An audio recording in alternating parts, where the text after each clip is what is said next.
Boundaries are like guardrails. Guardrails direct us and protect us. Stay tuned until the end to hear the 10 unpopular boundaries we've put in place in our own marriage. Thank you in advance for subscribing, and ring the bell so you'll be notified when we post a new video every week. Boundaries are not placed in the danger zone, but they're placed in the safety zone. No one argues with that logic because it helps minimize damage. I think we all could agree our greatest regrets could have been avoided if we had had some financial boundaries, relational boundaries, moral boundaries. I can think of many regrets I have not having boundaries in place. Unfortunately, in our culture, boundaries are more like painted lines. So how is your marriage protected? Have you noticed culture baits us to the edge? I found the edge. Can you live there with me? And then chastises us when we cross the line. Culture says drink responsibly. What does that look like? How responsible can you be after a few drinks? That's funny though, they only found 2 bottles. Why's that? I drank 3. Or culture says consolidate your debt. Listen to your heart. Culture tells teenagers to wait to have sex. Well, newsflash, all boys are ready. And then when you do cross that line, culture shames you when you end up in the ditch. You saw things you shouldn't have seen.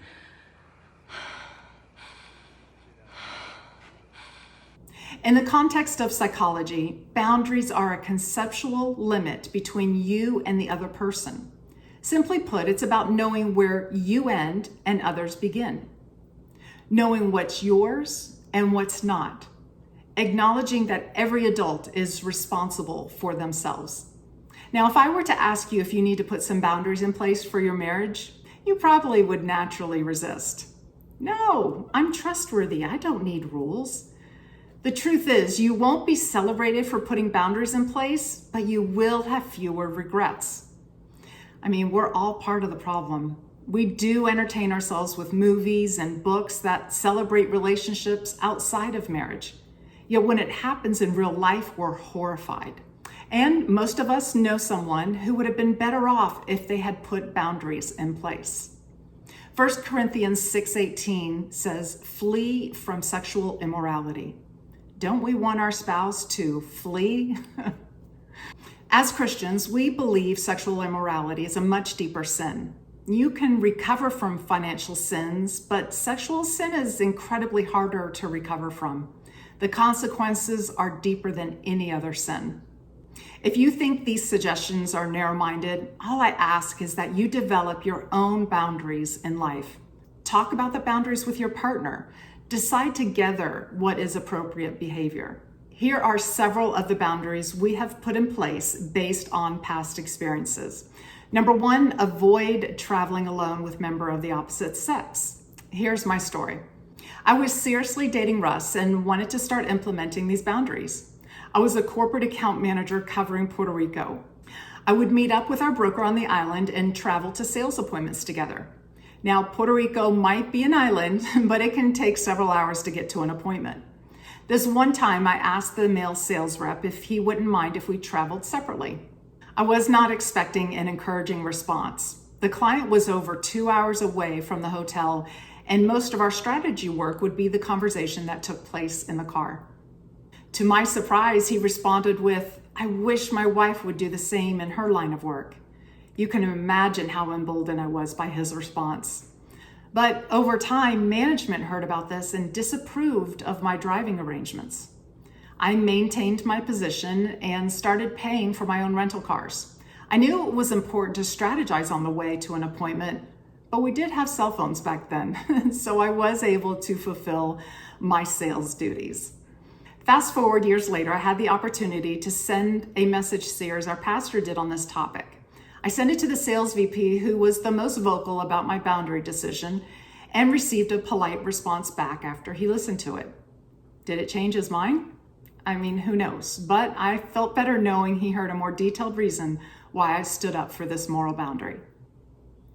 Number 2, another boundary I put in place was to not eat alone with a member of the opposite sex. Now, this was difficult when my business was with 99% men who expected to be taken to lunch or dinner. There was this one client who I always felt uneasy around, even before I established boundaries. I even called my boss one time before I met with this client to notify him, if this particular client makes a move, we will lose the account based on how I plan to react and protect myself.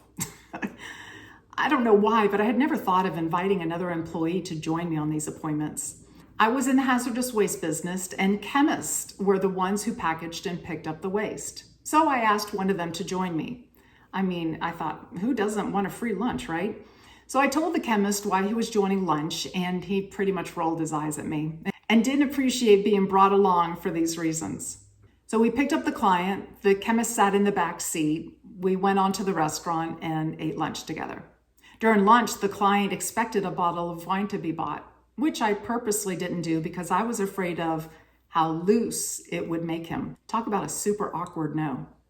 We drove back to the office, and to the chemist's shock and surprise, the client grabs my neck and pulls me in for a kiss. Sandy! Oh, Sandy. Oh, Sandy, don't worry about it. Nobody's watching. After the client got out of the car, the chemist looked at me wide-eyed because he thought I was exaggerating this concern. What would the client have done without the chemist in the car? Years later, I heard the client was fired for sexual harassment.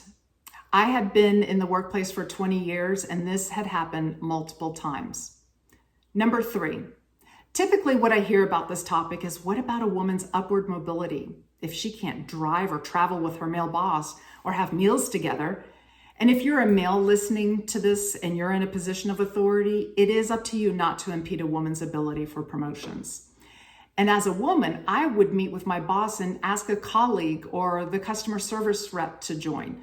Or if it was more of a private matter, I would just ask my boss to keep the door open. I would share my boundary and say we can do meals as long as it's not just you and I.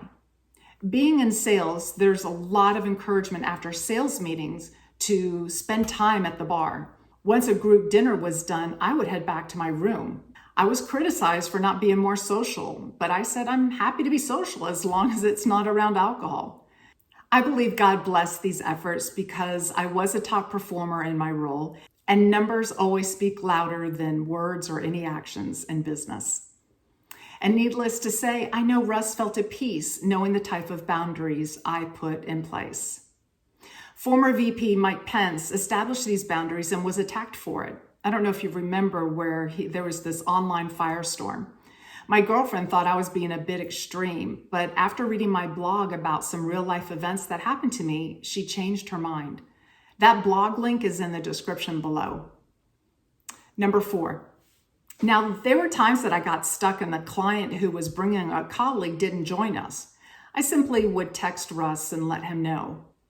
If you find yourself resisting and sharing that with your partner, that should set off some internal red flags.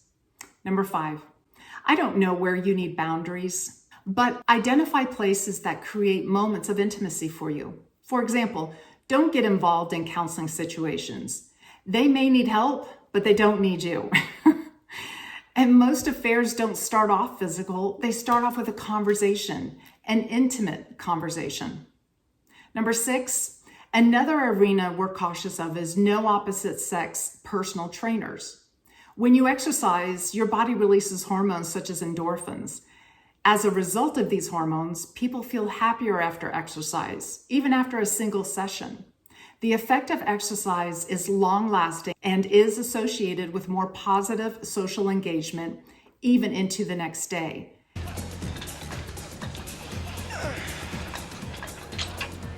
Okay. Your turn. I can't do that. Oh, yes, you can. Come on. I'll teach you. Okay. Number 7, if you feel your heart and desire is drifting towards a person, tell your partner, tell your friends. Speaking about it diffuses it. Number 8, social media is a gateway drug. It's the biggest cause for divorces. You're idealizing the person, romanticizing the relationship. Everything is amped up. When I used to be on Facebook, if a guy wanted to connect with me who was just a friend, I would discuss it with Russ, and he would do the same. We typically would join small groups of couples where I would connect with all the wives, and the husbands would also send a friend invitation that I would not accept. It's a boundary for Russ and me, and nothing personal to do with anyone. Also, your spouse should be able to pick up the phone without you wondering what they might see. It goes for Facebook messages, texting, any kind of digital access to other people in messaging form. You have 2 phones.